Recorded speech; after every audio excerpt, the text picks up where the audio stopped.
కృష్ణా జిల్లా గన్నవరంలో విషాదం చోటు చేసుకుంది. క్రికెట్ బెట్టింగ్కు బానిసై వ్యక్తి ఆత్మహత్యకు పాల్పడ్డాడు. గన్నవరంలో ఫ్రూట్ షాప్ నిర్వహిస్తున్న నాగరాజు ప్రైవేటు బ్యాంకులో గిల్టు నగలను బంగారు నగలుగా చిత్రీకరించి తాకట్టు పెట్టాడు. బ్యాంకు ఆడిట్లో గిల్టు నగలుగా తేలటంతో గన్నవరం పోలీస్ స్టేషన్లో ఫిర్యాదు చేశారు బ్యాంకు ఉద్యోగులు. 2 రోజుల క్రితం గన్నవరం స్టేషన్కు వెళ్లిన నాగరాజు తిరిగి డబ్బులు కట్టేస్తానని ఇంటికి వెళ్లి పురుగుల మందు సేవించి ఆత్మహత్యకు పాల్పడ్డాడు.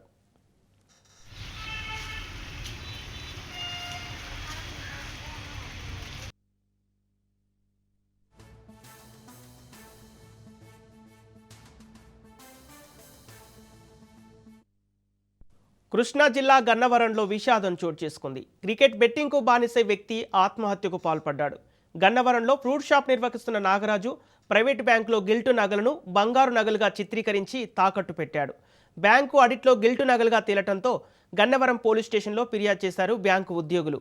2 రోజుల క్రితం గన్నవరం స్టేషన్కు వెళ్లిన నాగరాజు తిరిగి డబ్బులు కట్టిస్తానని ఇంటికి వెళ్లి పురుగుల మందు సేవించి ఆత్మహత్యకు పాల్పడ్డాడు.